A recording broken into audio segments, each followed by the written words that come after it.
पहले इसे बताने के लिए इसमें एक टॉपिक है, यदि दर्पण को थीटा कोण से घुमा दिया जाए, ठीक है, यदि दर्पण को थीटा कोण से घुमा दिया जाए एवं आपतित किरण को अस्थिर रखा जाए, ठीक है। तो पहले हम ये कुछ इस तरीके से मानते हैं, जैसे मान लीजिए कि ये कोई दर्पण है, ठीक है, ये कोई दर्पण है और इस पे क्या आपतित किरण, यानी इस पे कहीं पे एक आपतित किरण आ रहा है यहाँ से, यानी इसमें जो भी बताना है जो परिवर्तन के नियम के हिसाब से इसे हमें प्रूफ करना है, ठीक है। ये हुआ आपतित किरण। तो जब ये आपतित किरण दर्पण पे पड़ा है तो ये भी कहीं से टकरा कर निकलेगा, तो ये हुआ, ये किरण इस तरीके से निकल गया, परिवर्तित किरण हो गया ये।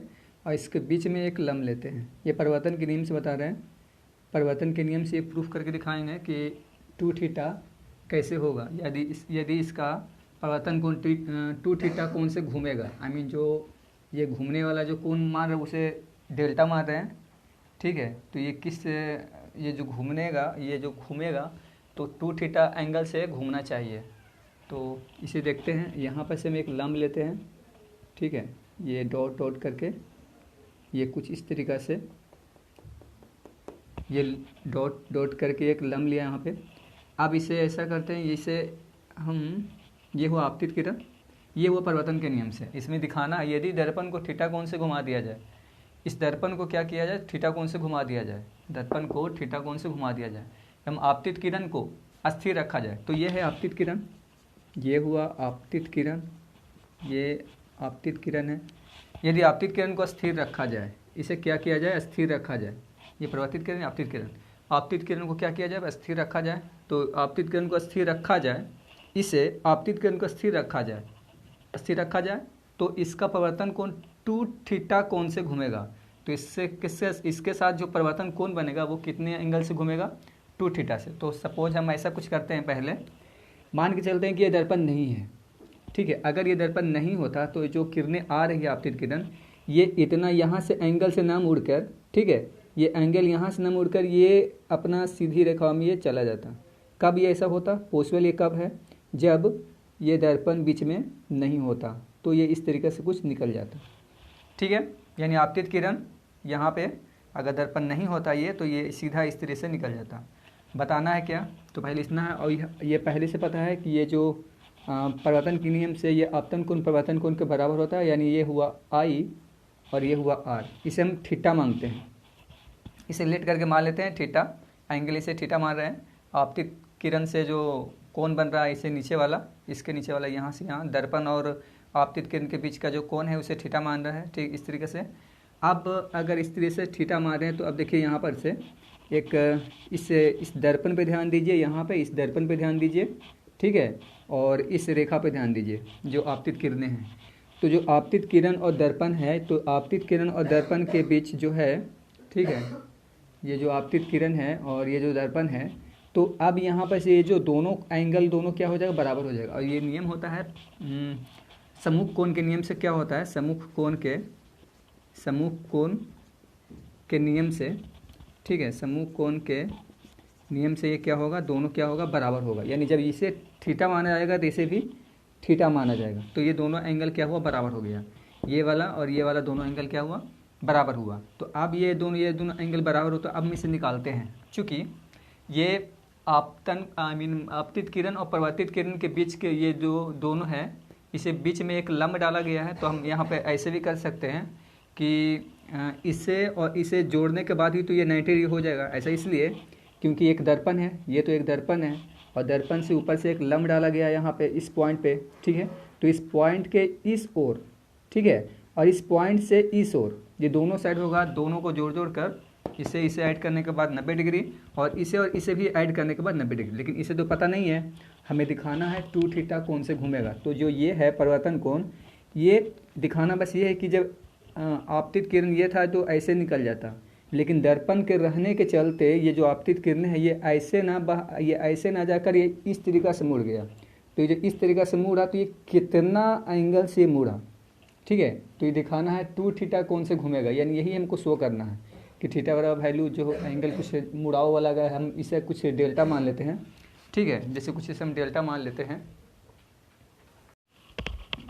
यानी यहाँ से ये दिखाना है कि जो यहाँ से ये जो आपतित किरण है, ये परावर्तित किरण है, तो यहाँ से जो इसका एंगल बनेगा, ठीक है, इसका जो एंगल बनेगा वो हम डेल्टा मान लिए हैं। तो इसे हम मान लेते हैं, इसे हम पूरा यहाँ से यहाँ को डेल्टा मानना पड़ेगा, तो पूरा हम इस तरीके से डेल्टा मान लिए, ठीक है। यहाँ से हम कुछ हटा देते हैं, ये डेल्टा हुआ, ठीक है। ये डेल्टा माने यहाँ से यहाँ तक का एंगल, तो ये तो यहाँ से यहाँ तक तो एंगल को डेल्टा मान लिए, ठीक है। तो ये डेल्टा हो गया। अब हमें ये एंगल भी पता नहीं है, ठीक है, ये एंगल भी पता नहीं है, जो छोटा वाला है यहाँ से यहाँ तक का एंगल पता नहीं है, तो इसे हम मान लेते हैं, जैसे चलिए इसे हम x मान लेते हैं, ठीक है। तो हमें प्राप्त क्या होगा, हमें ये भी पता है कि ये और ये दोनों को जोड़ कर कितना होगा, 90 डिग्री होगा, यानी I प्लस थीटा बराबर 90 डिग्री होगा, ठीक है। क्योंकि ये जो 90 डिग्री का जो इस तरह से जो परपेंडिकुलर आ चुका है इस दर्पण के इस पॉइंट पे, तो यहाँ से लेके ये जो दोनों एंगल होगा वो 90 डिग्री की ही जो ये दोनों एंगल जोड़ने के बाद कितना आएगा, 90 डिग्री उसका आएगा। अब प्लस में ये भी है कि अब इसका और इसका ये दोनों का भी जोड़ के कितना आएगा, 90 डिग्री आएगा। तो इक्वेशन इसे फर्स्ट मानते हैं और फिर से ये इस तरीके से करते हैं कि r प्लस एक्स बराबर कितना ये हुआ, 90 डिग्री हुआ, ठीक है, ये 2 हुआ। अब 1 और 2 को क्या करते हैं, कंपेयर किया जाता है, तो इन दोनों का कंपेयर कर दिया जाए तो ये कुछ इस तरीके से होगा, I प्लस थीटा बराबर r प्लस एक्स, ये इस तरीके से होगा। अब आप ये समझिए कि जो आपतन कोण होता है वो परिवर्तन कोण के बराबर होता है, ठीक है। आपतन कोण किस कोण के बराबर होता है, परिवर्तन कोण के, तो आपतन कोण परिवर्तन कोण के बराबर होता है, यानी यहाँ पे होगा I बराबर r, ठीक है। ये परिवर्तन के नियम से आपतन कोण परिवर्तन कोण के बराबर होता है, तो आपतन कोण परिवर्तन कोण के बराबर होता है परिवर्तन के नियम से। तो यहाँ पे हम I की जगह पे R रख सकते हैं, तो यहाँ पर अगर हम वैल्यू रख दें I की जगह पे R, ठीक है, प्लस थीटा बराबर R प्लस एक्स, तो यहाँ से दोनों R ये दोनों क्या हो जाएगा, कैंसिल हो जाएगा, कट जाएगा, तो थीटा बराबर कितना आया, x। ये थीटा बराबर आया x, ये कहाँ पे किस स्थान पे आया है x, तो ये जो एंगल है उतना ही ये भी एंगल आ रहा है, यानी ये भी आ रहा है थीटा, ठीक है। ये जब थीटा है तो ये भी कितना आया, थीटा। हमें निकालना क्या है कि इस रेखा से, यानी इस रेखा से ये जो रेखा है परिवर्तित किरणें है, इस किरणें से और ये इसे यहाँ से यहाँ तक का बीच का जो कोण बनेगा, ठीक है, वो कितना कितना कोण से घूमेगा, तो 2 थीटा कोण से घूमेगा, वही शो करना है, निकालना है। तो पहले ऐसा करते हैं, अब देखिए ऐसा कुछ करते हैं, जैसे इसे स्थिर माना जाता है, इसे क्या किया गया था, स्थिर माना गया था, ये बोल दिया गया इसमें, ये इसमें अस्थिर रखा गया है, यानी आपतित किरणें को क्या रखा जाए, अस्थिर रखा जाए, तो ये तो अस्थिर है। अब इसे क्या करते हैं, इस दर्पण को इस तरह से मुड़ा देते हैं, घुमा देते हैं इस तरीक़ा से। तो जब इस तरीक़ा से दर्पण को ऐसे घुमाया जाएगा, ये दर्पण है, ये वाला ये दर्पण है, और इस दर्पण को अगर इस तरह से घुमा दिया जाए तो ये जो है, जो अब ये क्या बन जाएगा, ये भी बन जाएगा दर्पण, ये क्या बन जाएगा, दर्पण बन जाएगा। और ये दर्पण भी है और आपतित किरण भी है, दोनों कार्य इसी का कर रहा है, ठीक है। ये आपतित किरण भी है और इस तरह से घुमाने के बाद ये दर्पण भी बन जाएगा, ये दोनों प्रक्रिया हो जाएगा। तो जब ये दोनों इस तरह से प्रक्रिया करेंगे, ये जैसे ये इसे दर्पण को ऐसे घुमा दिया जाएगा, ठीक है, ये इसे ऐसे घुमा दिया जाएगा, तो अब इसका सब अलग अलग चेंजिंग में ये बदल जाएगा कुछ इस तरीक़ा से। अब देखिए ऐसा करते हैं कि पहले से समूह कोण के नियम से मैं बता दिए थे, ये इतना बराबर इतना होगा। अब यहाँ पे ये है कि ये जो है x बराबर कितना है, थीटा, यानी ये आया है थीटा और ये डेल्टा, यानी ये पूरा डेल्टा कितना होगा, तो देख लीजिए पहले से थीटा है, ये फिर से थीटा आया, यानी डेल्टा का पूरा वैल्यू कितना आ जाएगा, थीटा पहले से और फिर से थीटा, यानी 2 थीटा। डेल्टा को क्या माना गया था, तो डेल्टा को माने थे ये जो इसके यहाँ से यहाँ जो कोण जो मुड़ेगा घुमा दिया जाए, यानी कोण थीटा कोण से घुमा दिया जाए, ठीक है, थीटा कोण से घुमा दिया जाए, एवं आपतित किरणें को स्थिर रखा जाए, तो इसका परिवर्तन कोण 2 थीटा कोण से मिल जाएगा, यानी परिवर्तन कोण जो घूमेगा कितना से घूमेगा, 2 थीटा कोण से घूमेगा, तो इसे डेल्टा को माना गया है, कौन सा कोण, परिवर्तन कोण, कितना से मुड़ेगा और कितना आएगा इसका आंसर, 2 थीटा। तो हमें यही बस प्रूफ करना था, ये हो गया, ठीक है। अब नेक्स्ट टॉपिक देखते हैं। इसका नेक्स्ट टॉपिक है, यदि दर्पण से वस्तु को d दूरी से हटा दिया जाए, ठीक है, यदि दर्पण से वस्तु को d दूरी से हटा दिया जाए, ठीक है, और एवं दर्पण को भी वस्तु से d दूरी हटा दिया जाए, तो अब प्रतिबिंब की अब जो प्रतिबिंब की अब जो स्थिति होगी वो कितनी दूरी पे बनेगी, इस हमें यही दिखाना है। तो हम यहाँ पे ऐसा करते हैं, ये कोई समतल दर्पण बनाए हैं इस तरीके से।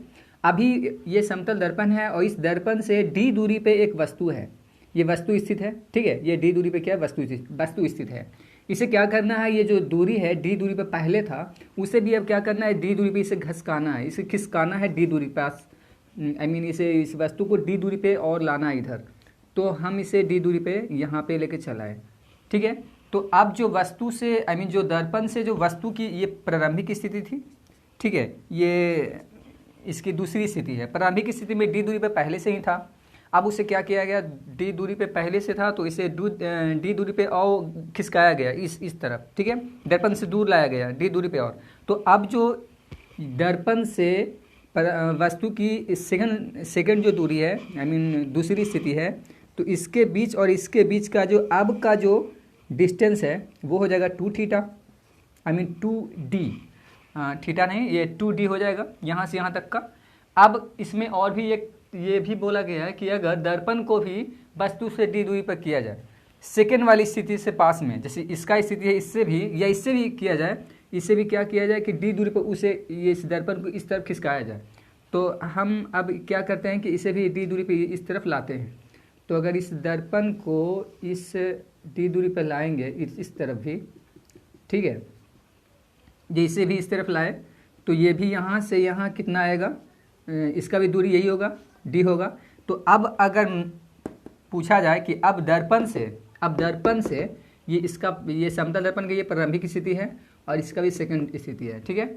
और अब अगर पूछा जाए कि दर्पण से जो वस्तु है अब कितना दूरी पे है, तो यहाँ से यहाँ 2d, ठीक है, और यहाँ से भी यहाँ भी आया तो कितना आया, d, यानी ये भी हो गया d, यानी d और d, तो ये d और ये 2d, तो ये टोटल हो गया यहाँ से लेके यहाँ तक 3d, ठीक है। अब हमें ये पता है कि अगर किसी दर्पण के सामने जितना दूरी पे अगर वस्तु रखा हो, ठीक है, उतना ही दूरी पर प्रतिबिंब उसका दर्पण के अंदर बनेगा। तो अब ये बाहर में है 3D दूरी पे, दर्पण से वस्तु 3D दूरी पे है, तो इसका जो प्रतिबिंब ये इस वस्तु का जो प्रतिबिंब बनेगा, तो इसमें दर्पण के अंदर में ये कितना दूरी पे बनेगा, तो 3D। यही इसका क्वेश्चन भी था कि प्रतिबिंब अब जो बनेगा कितनी दूरी पे बनेगा, ठीक है, प्रतिबिंब जो अब बनेगा जो कितनी दूरी पे बनेगा, तो वो भी बनेगा 3D दूरी पे, ठीक है। चलिए नेक्स्ट टॉपिक देखते हैं। नेक्स्ट टॉपिक में है कि F बराबर R/2 दिखाना है, ठीक है, F बराबर R/2, ठीक है, और ये अवतल दर्पण है। तो ये अवतल दर्पण और उत्तल दर्पण दोनों में ये अगर एक में अगर F बराबर R/2 दिखा दिया जाए तो उसी तरीक़ा से उसमें भी हो जाएगा, ठीक है, नहीं तो वो आप लोग करके आ जाएगा, नहीं तो फिर मैं खुद कर दूंगा।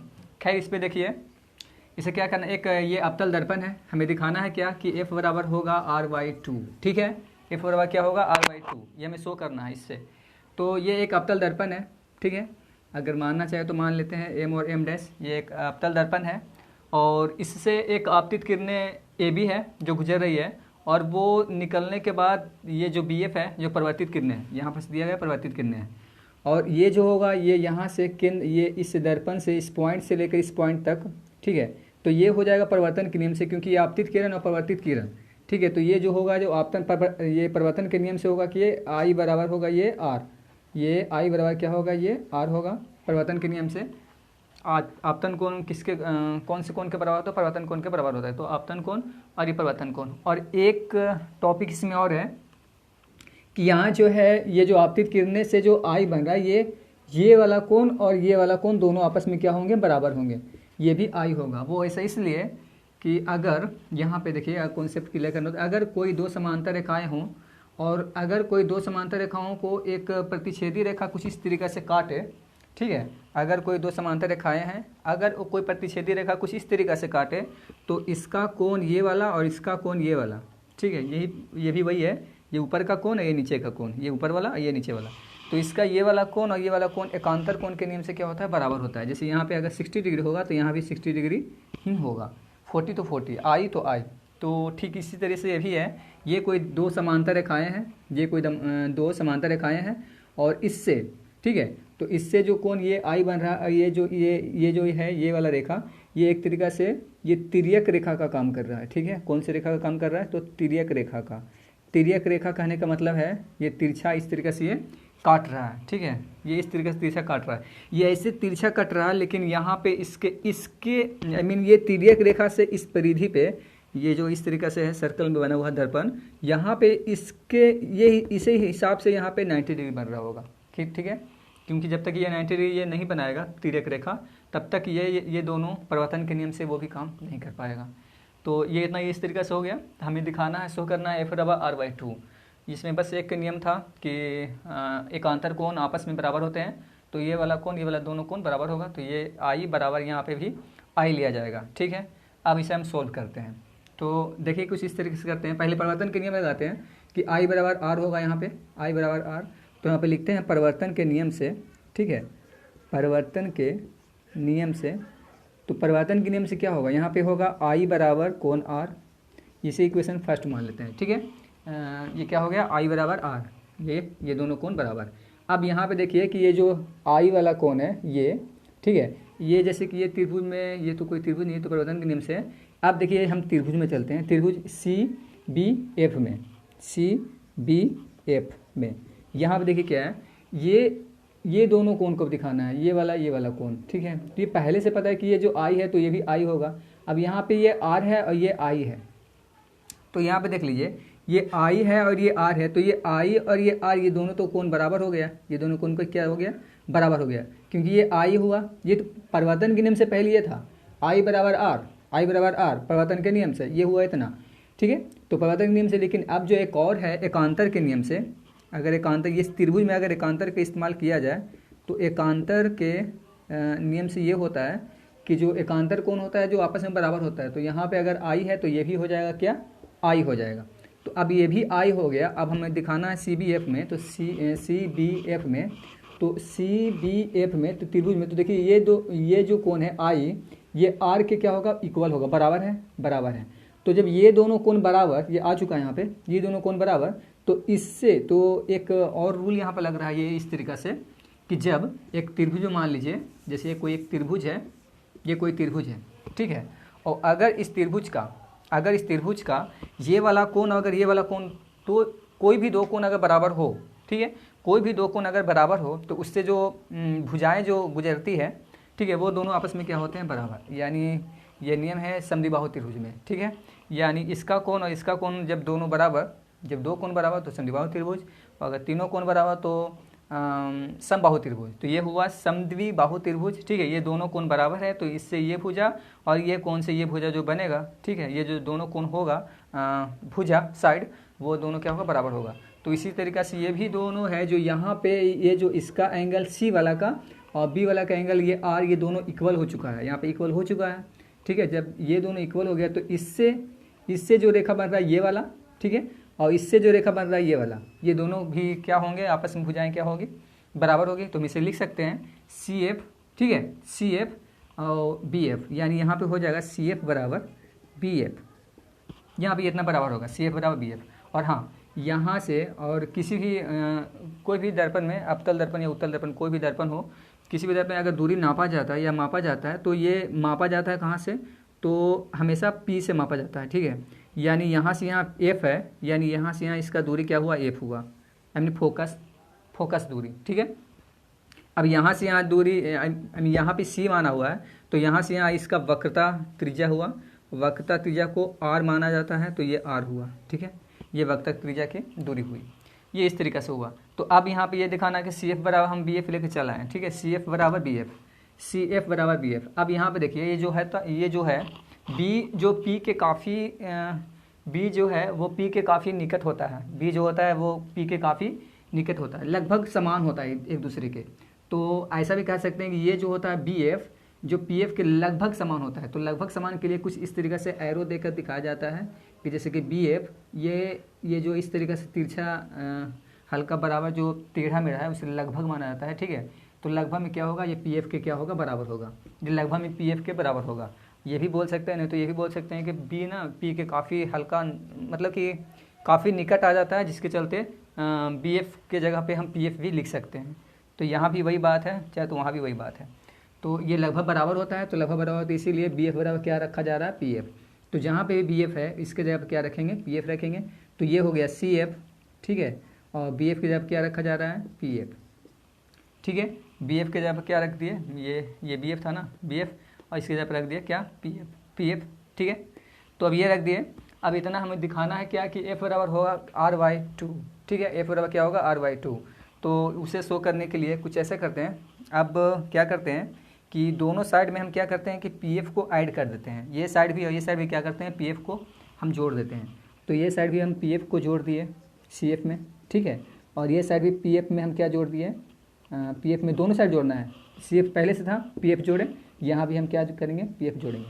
अब यहाँ पे देखिए P F plus C F, P F plus C F यानी एफ सी, सी एफ को हम एफ सी भी लिख सकते हैं पलट कर। ठीक है, तो अगर एफ सी लिखें तब देखिए P F plus F C यानी इतना जोड़ इतना यानी आर हुआ।